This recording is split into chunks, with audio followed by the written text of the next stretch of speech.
வரும் சட்டப்பேரவை தேர்தலில் 200 தொகுதிகளுக்கு மேல் திமுக கூட்டணி வெற்றி பெறுவது நிச்சயம் என திமுக தலைவரும் முதல்வருமான மு.க. ஸ்டாலின் கூறி வருகிறார். அந்த வகையில் என் வாக்குச்சாவடி வெற்றி வடக்கு மண்டல வாக்குச்சாவடி குழுவினருக்கான பயிற்சி மாநாட்டில் கலந்து கொண்டு உரையாற்றிய முதலமைச்சர் மு.க. ஸ்டாலின் 2019 நாம் எதிர்கொண்ட அனைத்து தேர்தலிலும் நமக்கு வெற்றி மேல் வெற்றிதான்.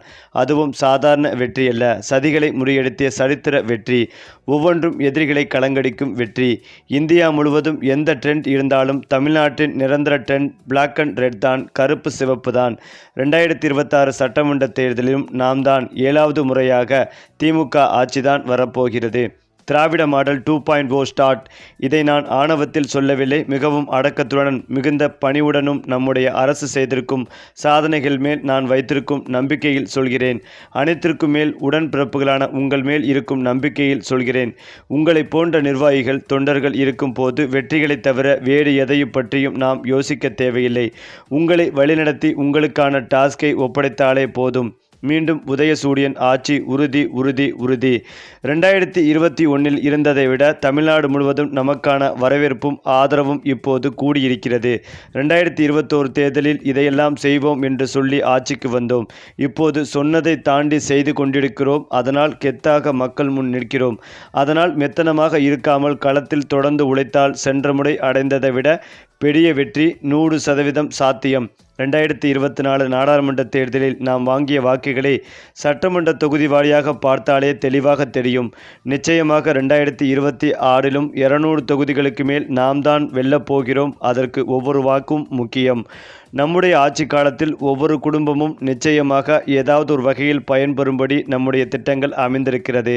அவை அனைத்தும் அவர்கள் வீட்டின் ஒரு அங்கமாக இருப்பது போன்று நோட்டீஸ் அடித்துக் கொள்ளுங்கள். அடுத்த 2 மாதம் எந்த பக்கம் திரும்பினாலும் எந்த வீட்டிற்குள் நுழைந்தாலும் அங்கு டிஎம்கே பிராண்ட் தான் தெரிய வேண்டும். மறந்து விடாதீர்கள். தெருமுனை கூட்டங்கள், திண்ணை பிரச்சாரங்களை மேற்கொள்ள வேண்டும். இளைஞர்கள் மற்றும் மகளிரை கழகத்திற்கு நோக்கி அதிக அளவில் ஈர்க்க வேண்டும். ஏனென்றால் அவர்களுக்காகத்தான் இந்த 5 ஆண்டுகளில் நிறைய செய்திருக்கிறோம். ஒவ்வொரு தனி மனிதனின் கோரிக்கையும் எண்ணத்தையும் நம்முடைய திட்டங்கள் மூலம் செயல்படுத்தி கொடுத்து இருக்கிறோம். குறிப்பாக கலைஞர் மகளிர் உரிமை திட்டம், காலை உணவு திட்டம், புதுமை பெண் திட்டம், தமிழ் புதவன் திட்டம், நான் முதல்வன் திட்டம், இல்லம் தேடி கல்வி திட்டம், எண்ணும் எழுத்தும் திட்டம், குறு சிறு நிறுவனங்களுக்கு கடன் உத்தரவாக திட்டம், கலைஞரின் அனைத்து கிராம ஒருங்கிணைந்த வேளாண் வளர்ச்சி திட்டம், கலைஞர் நகர்ப்புற மேம்பாட்டு திட்டம், உங்களுடன் ஸ்டாலின், நலம் காக்கும் ஸ்டாலின், மக்களை தேடி மருத்துவம், இன்னுயிர் காப்போம், நம்மை காக்கும் 48, பாதம் காப்போம், இதயம் காப்போம், கலைஞர் கைவினை திட்டம், ஊட்டத்தை உறுதி செய், மகளிர் விடியல் பயணம், கலைஞர் கனவு இல்லம், அன்பு கரங்கள் திட்டம், அன்பு சோலை திட்டம், தோழி விடுதிகள், மாற்றுத்திறனாளிகளுக்கான உரிமை திட்டம், உள்ளாட்சி அமைப்புகளில் மாற்றுத்திறனாளிகளுக்கு நேரடி நியமனம், முதலமைச்சர் கோப்பை, அயோத்திதாச பண்டிதர் குடியிருப்பு மேம்பாட்டு திட்டம், தொல்குடி திட்டம், டாக்டர் கலைஞர் விளையாட்டு உபகரணங்கள் வழங்க திட்டம், பேராசிரியர் அன்பழகனார் கல்வி உட்கமைப்பு மேம்பாட்டு திட்டம், பெருந்தலைவர் காமராஜ் கல்லூரி மேம்பாட்டு திட்டம், அண்ணல் அம்பேத்கர் தொழில் முன்னோடிகள் திட்டம், முதலமைச்சரின் தாயுமானவர் திட்டம், முதலமைச்சரின் கிராம சாலை மேம்பாட்டு திட்டம், கல்லூரி மாணவர்களுக்கு லேப்டாப் திட்டம், உங்கள் கனவை சொல்லுங்கள், 3000 ரூபாய் பொங்கல் தொகுப்பு, இழைக்கிறது அவ்வளவு திட்டங்கள். இவ்வாறு சொல்லிக்கொண்டே போகலாம். இதையெல்லாம் நினைவூட்டுங்கள் மக்களிடம்.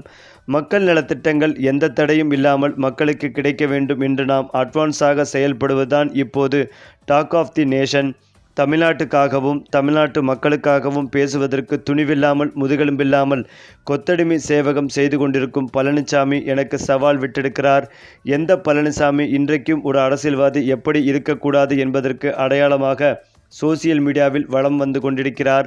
இருக்கும் வீடியோவிற்கு சொந்தக்காரரான பழனிசாமி அவர்களே, மாண்புமிகு பழனிசாமி அவர்களே, தவழ்ந்து ஊழல் குற்றவாளியான அம்மையார் சசிகலா காலில் விழுந்து பதவியை பெற்று அவருடைய காலை வாரிவிட்டு நீ எனக்கு பதவி கொடுத்தாயா என்று மரியாதை இல்லாமல் உரிமையில் கேட்டீர்களே, இல்லையா என்று மறுக்க முடியுமா? சட்டம் ஒழுங்கு பற்றி பேசுவதற்கு உங்களுக்கு தார்மீக உரிமையாவது இருக்கிறதா? உங்கள் கட்சியின் உண்மையான பொதுச் செயலாளராக இருந்த அம்மையார் ஜெயலலிதா அவர்களின் கொடநாடு பங்களாவில் நடந்த கொள்ளை, அதனைத் தொடர்ந்து நடந்த மர்ம மரணங்கள், இதையெல்லாம் மறக்கடித்து விட்டதாக நினைத்து கொண்டிருக்கிறீர்களா?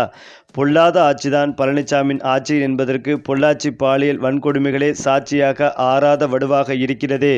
ஸ்டெர்லைட் ஆலை வேண்டாம் என்று அமைதியாக ஊர்வலம் சென்ற அப்பாவி பொதுமக்கள் மீது துப்பாக்கிச்சூடு நடத்த சொல்லிவிட்டு டிடிவியை பார்த்துதான் தெரிந்து கொண்டேன் என்று நாடகம் போட்டது மக்கள் மறந்து விட்டார்கள் என்று நினைக்கிறீர்களா? சாத்தான்குளம் காவல் நிலையத்தில் அப்பாவும் மகனும் அடித்து கொல்லப்பட்ட போது அவர்கள் உடல்நலமில்லாமல் இறந்ததாக கொஞ்சம் கூட ஈவு இரக்கம் இல்லாமல் சொன்னீர்களே, உங்களுடைய அந்த கல்மனதை மக்கள் மறந்து விட்டார்கள் என்றும் நினைத்தீர்களா? ஊழலின் ஊற்றுக்கண்ணான அதிமுகவின் பாரம்பரியத்தை காப்பாற்ற உறவினர்களுக்கு டெண்டர்களை அள்ளி கொடுத்துவிட்டு வழக்கு வந்தவுடனே தமிழ்நாடு முழுவதும் சொந்தக்காரர்கள் இருக்கிறார்கள் என்று சப்பைக்கட்டு கட்டினீர்களே, மக்கள் மறந்துவிட்டார்கள் என்று நினைக்கிறீர்களா என காட்டமாக கேள்வி எழுப்பினார் முதலமைச்சர் ஸ்டாலின். இந்த நிலையில்தான் தமிழ்நாட்டில் ஒவ்வொரு தொகுதியும் திமுகவின் கோட்டை என நிரூபிக்க வேண்டும். தமிழ்நாடு முழுவதும் 75,000 வாக்குச்சாவடிகள் உள்ளன. ஒவ்வொரு வாக்குச்சாவடியிலும் 350 வாக்குகள் வீதம் பெற வைக்க வேண்டும். 2.5 கோடி வாக்குகள் திமுகவிற்காக பெற இலக்கு நிர்ணயிக்கப்பட்டுள்ளது. 200 தொகுதிகளுக்கு மேல் வெற்றி பெறுவது நிச்சயம். வாக்காளர்களை தேர்தலுக்கு முன்னதாக 5 முறையாவது சந்தித்து திராவிட மாடல் அரசின் திட்டங்களை மக்களுக்கு தெரியப்படுத்த வேண்டும். இதுவரை திமுகவிற்கு வாக்கு அளிக்காதவர்களாக இருந்தாலும் அவர்களை நேரில் சந்தித்து வாக்கு சேகரிக்க வேண்டும். மகளிர் உரிமைத் தொகை பெறும் பயனாளிகளான 1.5 கோடி குடும்ப தலைவிகளுக்கு முன்கூட்டியே 5,000 ரூபாய் வழங்கப்பட்டுள்ளதால் அவர்கள் மிகவும் மகிழ்ச்சி அடைந்துள்ளனர். தேர்தலை காரணம் காட்டி உரிமைத் தொகை வழங்குவதை நிறுத்தும் சதித்திட்டம் முறியடிக்கப்பட்டது மக்களுக்கு வியப்பாக இருந்தது. மக்களுக்கு எதிரானவர்களுக்கு அதிர்ச்சியாகவே இருந்தது. பாஜக அரசு மக்களுக்கு நல்ல திட்டங்களை செய்ய மாட்டார்கள், மற்றவர்களையும் செய்ய விட மாட்டார்கள். தமிழகத்திற்கு சிறப்பு திட்டம் எதையும் மத்திய பாஜக அரசு ஏன் அறிவிக்கவில்லை என கேட்ட கேள்விக்கு இதுவரை பிரதமர் பதிலளிக்கவில்லை. சட்டம் ஒழுங்கு குறித்து பேச அதிமுகவிற்கு தகுதியில்லை. விவசாயிகளுக்கு எதிரான வேளாண் சட்டங்கள், சிறுபான்மை மக்களுக்கு எதிரான சட்டங்கள் ஆகியவற்றுக்காக மத்திய அரசுக்கு ஆதரவு தெரிவித்தவர் எடப்பாடி பழனிசாமி. பாஜகவின் டப்பா என்ஜின் முன்பு திராவிட மாடல் சூப்பர் ஃபாஸ்ட் என்ஜின் தலை குனியாது. ஏராளமான சாதனைகளை 5 ஆண்டுகளில் செய்திருக்கிறோம். திராவிட மாடல் 2.0 ஆட்சி அமைவதை இலக்காக கொண்டு பாடுபட வேண்டும். வேட்பாளர்கள் தேர்வு செய்வதை தலைமை பார்த்து கொள்ளும். திமுக தலைமையிலான கூட்டணியை வெற்றி பெற செய்ய வேண்டியது உங்கள் கடமை என்றார் முதலமைச்சர் மு.க. ஸ்டாலின். குறிப்பாக திமுக இந்த முறை அதிகப்படியான தொகுதிகளில் தனித்து போட்டியிட விரும்புவதால் கூட்டணி கட்சிகளுக்கு வழங்கப்படும் இடங்களின் எண்ணிக்கையை கணிசமாக குறைக்க திட்டமிட்டுள்ளது. இதனை வெளிப்படையாக அறிவித்தால் அதிருப்தி ஏற்படும் என்பதால் மூத்த அமைச்சர்கள் மூலம் அந்தந்த கட்சி தலைவர்களுடன் ரகசியமாக தனிப்பட்ட முறையில் பேச்சுவார்த்தைகள் நடத்தப்பட்டு வருகின்றன. குறிப்பாக காங்கிரஸ், இடதுசாரிகள் மற்றும் விடுதலை சிறுத்தை கட்சிகள் போன்ற பெரிய கட்சிகளுக்கு அவர்கள் எதிர்பார்த்த தொகுதிகள் கிடைக்குமா என்பது கேள்விக்குறியாகியுள்ளது. சிறிய கட்சிகளான இந்தியன் யூனியன் முஸ்லீம் லீக், மனிதநேய மக்கள் கட்சி போன்றவற்றுக்கு தலா 2 இடங்கள் மட்டுமே ஒதுக்கப்பட வாய்ப்புள்ளதாக தகவல்கள் கசிந்துள்ளன. மேலும் கடந்த முறை திமுக சின்னத்தில் போட்டியிட்ட கட்சிகளிடம் இந்த முறையும் அதே நிபந்தனை விதிக்கப்படுவதாகவும், தனி சின்னத்தில் போட்டியிட விரும்பினால் தொகுதிகளின் எண்ணிக்கை குறைக்கப்படும் என்று பிடிவாதம் காட்டப்படுவதாக கூறப்படுகிறது. மேலும் அனைத்து கட்சிகளுடனும் தனித்தனியாக பேசி ஒருமித்த கருத்து எட்டப்பட்ட பின்னரே அதிகாரப்பூர்வ குழு அமைக்கப்படும் என்று தெரிய வருகிறது. ஸ்டாலினின் இந்த மௌன வியூகம் தேர்தலில் எத்தகைய தாக்கத்தை ஏற்படுத்தும் என்பதை பொறுத்திருந்துதான் பார்க்க வேண்டும்.